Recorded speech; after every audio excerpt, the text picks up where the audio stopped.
Law Talk with Nick Maruchak, thanks to MKI Legal, your trusted employment and family lawyers. I fought the law and the law won.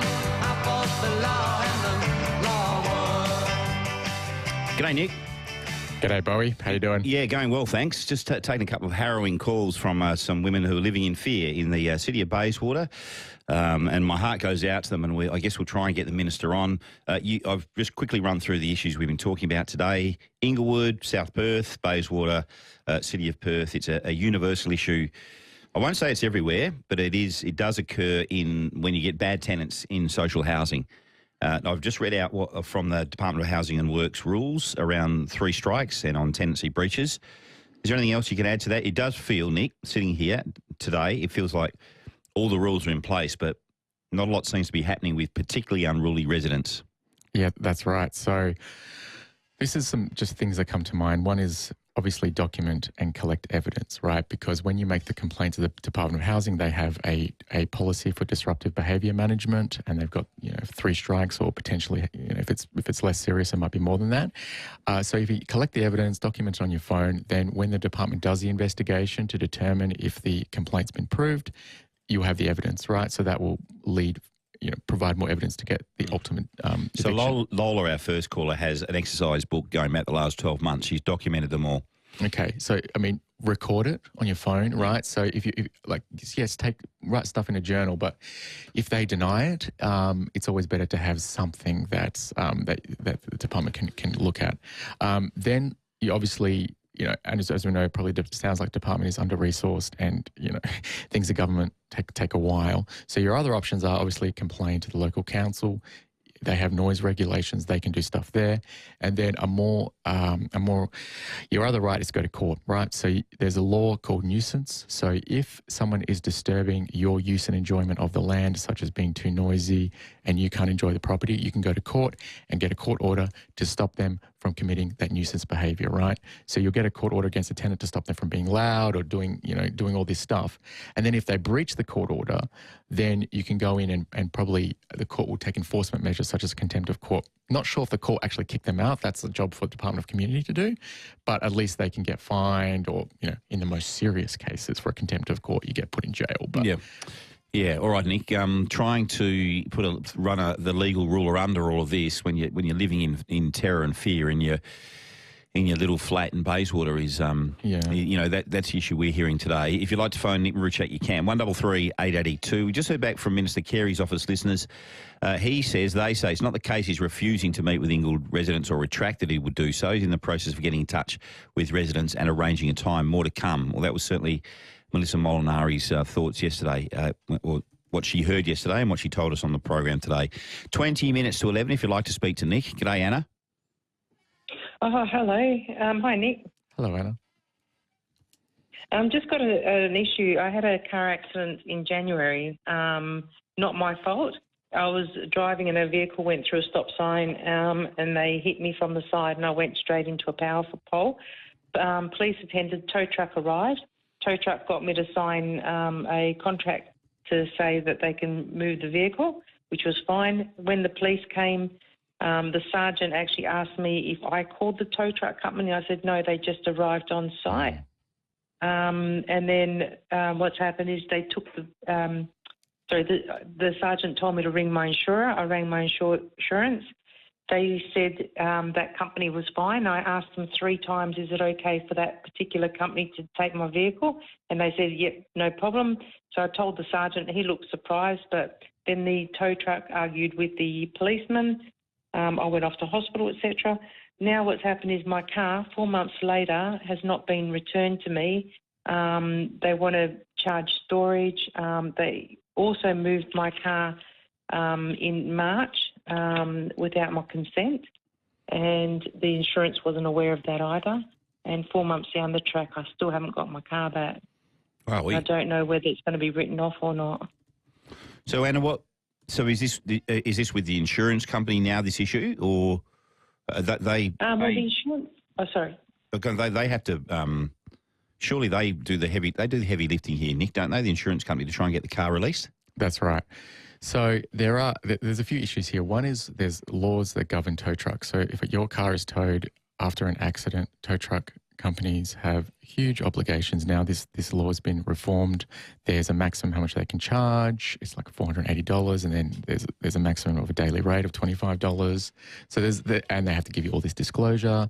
You can't have spotters fees as well. So it's interesting that the tow truck came on the scene straight away, because in the past that was a big problem that people are getting paid spotters fee to kind of, when there's a crash, call them up. Yep. So that might be infringed. So the Department of Consumer Protection actually regulates this. You can make a complaint if they don't follow the right process. So that's one issue there, right? That you can, Department of Consumer Protection could really help you out. The separate issue is the insurance claim here. RAC obviously has a duty here to help you out. Sorry, Anna, was it the RAC? Yes, it was. Okay. Yes. Yeah, right. Yep. Sorry if that wasn't mentioned. I got told about that before I went on air. Okay. Whoever the insurance company is, RSC, of course, they have a duty to help you, right? So if you have a dispute with an insurance company, and what you normally do is you want to try and negotiate them first to say, look, I need my car back 4 months. Sounds like it's getting to the point where it's unreasonable, right? So you want to make an internal complaint to them and say, look, 4 months is too long. I need my car, and see how that goes. And if they can address it. If they can't address it and you're not happy with the response, then you can go to AFCA, Australian Financial Complaints Authority. This is where you go if you have a dispute with an insurance company, with a bank. They're really good. It's a free service. You've got 2 years from the date that your internal review is processed. So that's a time limit. And then AFCA can make a decision on what's fair here. These kind of complaints are quite common to them, right? So they'll have a look at the policy. They'll have a look at what's fair, and that's what I can suggest if you don't get anywhere with RAC, right? What are you driving around, Anna? How are you getting around? They actually supplied a hire car only because I argued the fact that I was given the wrong information initially. Yep. Okay. Otherwise, they weren't prepared to give me a car. They asked me to go through the other person's insurance company. Is this the towies? Is the towies are giving you the car, or RAC?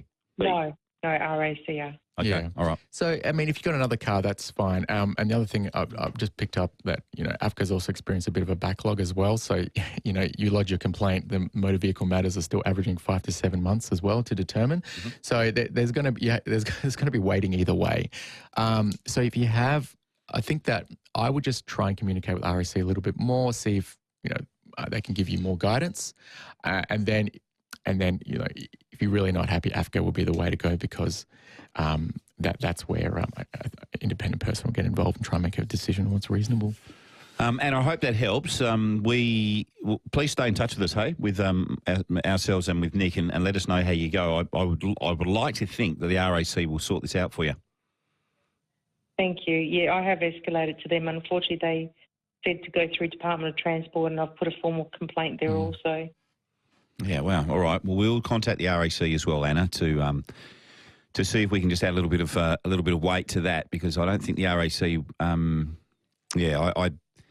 wouldn't be keen on a bit of a brand besmirching here. I don't think. Good luck. Stay with us. Let us know how you go, and we'll contact the RAC on your behalf. Colette, stay there. We'll come back in just a moment. Talking to Nick Maruchak from MKI Legal. It's 11:15. Nick Maruchak's here from MKI Legal. If you want to phone in, you can. 133 882. Hi, Lindsay. How you going? Oh, good morning, gentlemen. Yeah, good. Look, I've got a situation. I live at the end of a cul-de-sac, and just past my house it comes like a round bit, so they can turn around and come back out again.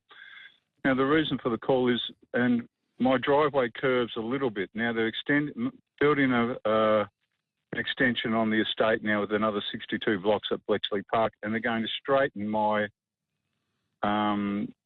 driveway, or the road in front of it, so it goes straight and does not go to that balloon sort of cul-de-sac. So they're going to add aggregate to my already existing aggregate, which is 12 or 14 years old, and it's not going to match.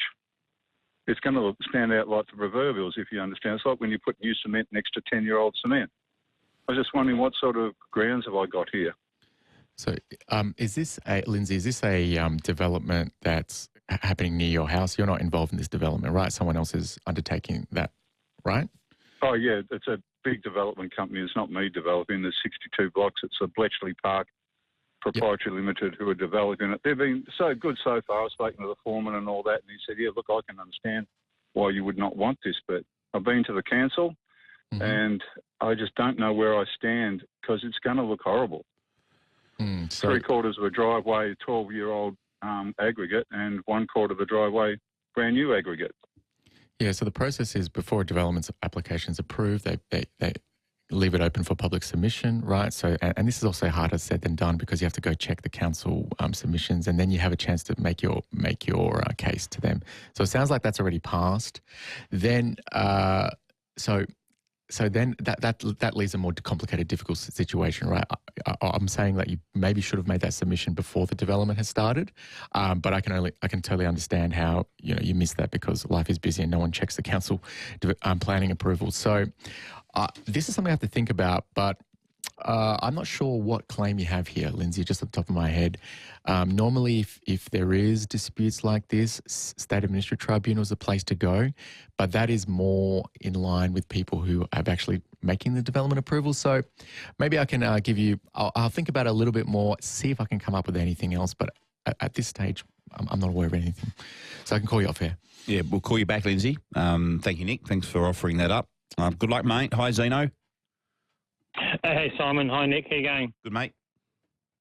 Yeah, just a quick one. I took ownership of a new trailer this month because my old one was written off in a vehicle accident. And the insurance company paid out on the trailer. And I picked up the new trailer. And I received a invoice from DOT, Department of Transport, this week stating that I owe them transfer fees on the new trailer. But when I was quoted from the trailer company for the new trailer, they didn't mention anything about any transfer fees. Do you think the company should be paying for that invoice, or is that just something that I've got to cop? I think it's something you have to cop because when you buy a vehicle, the purchaser of the vehicle pay transfer duty, stamp duty, right? There are some exemptions for like caravan and campers that are like used permanently fitted for habitation. There's a few exemptions there, so it's something you have to cop. The only thing I'll say is, look, is there a duty for the dealer to notify you of the transfer duty? What I would do is just give a quick call to Department of Commerce. They regulate licensed dealers. Check if they have a duty to notify you of the transfer duty beforehand. I'm not quite sure off the top of my head if they do. They have to provide you a bunch of information under law, under the motor vehicle legislation. But you check with them, and if there's no duty to provide that disclosure to you, then you have to cop it. Check your policy as well to see if there's anything in the insurance policy to say they'll cover transfer duty. Don't think there will be, but I'm not an expert in insurance. But if none of those things check out, then yeah. Might be on you, Zeno. How much is it, mate? It's only $102, but it's just the principle of the matter, Simon. Yeah, sure, mate. I'll cop it, but they should have mentioned it. Yeah, thanks, mate. Thanks, Zeno. Thanks for your call today. 133 882. Greg, g'day. G'day, Simon and Nick. Just a local council parking fine query or issue. My daughter's a FIFO worker. She comes down from up north. She stays with us for the week. She has taken my car out for a night, and she parks in a town of Cambridge car park. Now, she keys in her phone the fee in her phone, but for her car. So she accidentally put her rego, not my rego. Was she using Easy Park, Greg? Using Easy Park, the app? Correct. Yeah, okay. So she then it starts flowing from there. I mean, the town of Cambridge just sees a car there parked that hasn't paid, but I then copped the brief from the city, and I've explained it to them, what I've just told you. I mean, it was an honest mistake. There's proof that she paid for it. Yeah. They're saying we're only going to listen to if you got if it's an emergency medical episode or it's a stolen car. Yeah, Greg, that's now 3. You're number 3 of 3 from people who have beef against the town of Cambridge on this one, mate. Other councils, South Perth, other councils are probably more lenient. I'll take it up. I promise, mate, we'll take it up with Gary Mack, the mayor, because people are providing evidence. They showed they paid for the parking. They're still getting the fine as well. They're taking the information into the office and they're getting flat battered on this one. So, mate, I'll put you back to Sean and to Kirsty and Anne, and we will take it up on your behalf, because that's now 3 people are having trouble with Cambridge. Other councils are being more lenient. They can see you paid the fee. You've selected the car wrongly in Easy Park, but Cambridge in particular seemed to play particularly hard ball on this one. I'll put you back to Sean, mate, and we'll follow it up on your behalf. A class action of 3, Nick. G'day, Frank. G'day. Listen, these tow truck problem. Now, I haven't had to do it yet, but if you sign a contract with them to tow your vehicle to a yard or home, and then if it goes to the yard, then they decide to shift it to another yard. Now, could you charge them with stealing your car because they've moved it on the second one without your consent?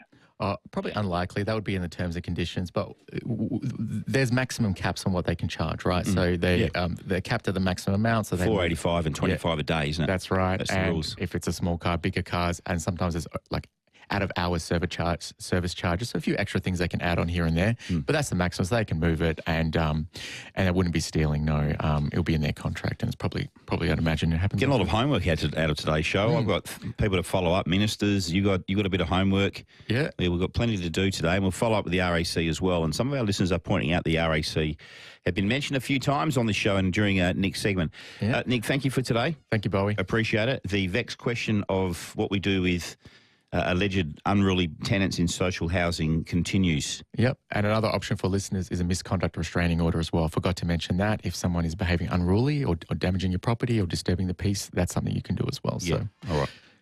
Yep. Yeah, thanks. Homework day.